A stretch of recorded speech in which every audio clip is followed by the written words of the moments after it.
Nous demandons aujourd'hui au Centre des services scolaires un sursis d'1 an puisque nous répondons aux exigences de la consultation publique du 2 avril 2024, soit avoir 6 élèves par cycle.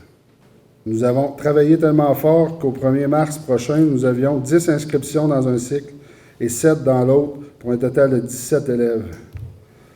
Or, le 7 janvier 2025, sans aucun préavis ni document officiel pour le justifier, le Centre des services scolaires a brutalement changé les règles, portant ce seuil à 20 élèves, sans respecter les processus démocratiques prévus par ses propres politiques.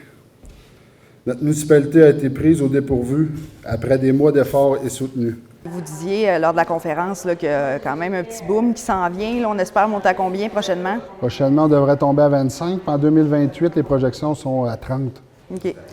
Ça, c'est quelque chose que vous prévoyez être capable d'être en mesure de garder, ces 30 élèves-là, dans les prochaines années? Oui, on n'est pas stand-by, on est vraiment encore en développement. On a discuté avec des familles pour nous attirer, on est en train de regarder pour, tu sais, comme le concours, on avait acheté une maison, on est encore dans plein de possibilités, là. On regarde plusieurs avenues pour d'autres familles, on est en discussion donc avec d'autres familles. Notre école est en pleine croissance. Nous attendons très prochainement l'arrivée de nouvelles familles et nos prévisions démographiques sont claires. D'ici 2027-2028, notre école comptera plus de 25 élèves. Pourquoi compromettre un avenir promoteur à cause d'un seuil arbitraire fixé sans concertation?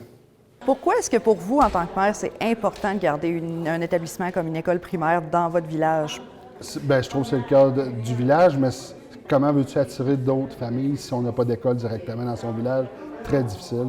Ensuite de ça, c'est les enjeux au niveau des fois des subventions pour des jeunes, des loisirs, ça rentre en ligne de compte. Donc, c'est sûr que l'école, c'est primordial. Ce qui est déplorable aujourd'hui, c'est la fragilisation que ça amène dans nos petits milieux. En fait, ça a un impact négatif parce que vous, la municipalité, la direction de l'école et le centre de services scolaires ont travaillé depuis plusieurs années dans ce dossier-là, dans une saine communication et dans des échanges qui étaient respectueux. Puis aujourd'hui, ce qu'on comprend, c'est qu'il y a eu un changement dans les façons de faire qui n'a pas été communiqué. Et ça, dans des milieux comme les nôtres, qui sont tissés serrés, qui sont petits, ça vient fragiliser le milieu, ça vient juste détériorer encore plus les climats de travail. Et ça peut amener une démobilisation de nos gens ici. On a à travailler très fort pour garder nos milieux vivants. Puis je tenais à prendre la parole pour le mentionner parce que c'est grâce à vous les acteurs municipaux qui défendez ces dossiers-là en avant, qui défendez les droits des familles, qui fait en sorte qu'on continue de rayonner. Puis je trouve ça vraiment déplorable que la communication ait été unidirectionnelle dans les derniers mois. J'ai choisi de venir habiter à Sainte-Apolline pour sortir de la grande ville. Avant, j'habitais à Trois-Rivières, puis j'avais envie que mes enfants puissent grandir dans un milieu sécuritaire avec des beaux services scolaires.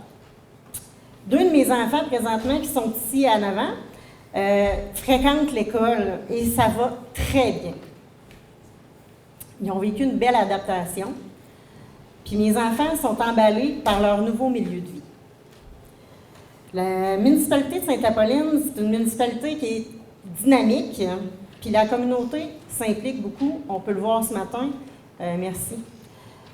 Moi, je peux vous dire une chose, en ayant connu les deux côtés, des grandes écoles, des grands milieux, des